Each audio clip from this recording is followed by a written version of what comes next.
তোমরা হয়তো জানো ডাইনি বুড়ি মানুষের রক্ত খেতে পছন্দ করে। আজকে আমি তোমাদেরকে শোনাবো এক ডাইনি বুড়ির গল্প।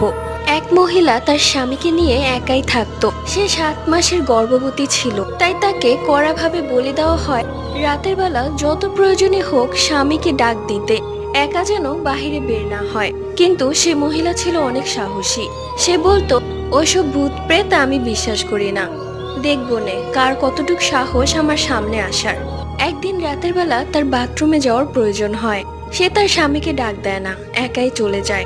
বাথরুম শেষ করে আসার পথে বাঁশঝাড়ে কিছু একটার শব্দ পায়, তাই সে বাঁশঝাড়ের দিকে উকি দেয়। দেখে গুজো একটা বুড়ি, চোখে যেন আগুনের ফুলকি জ্বলছে। একটা সাদা গরুর পেট থেকে অর্ধেক খাওয়া, মুখে রক্ত লেগে আছে।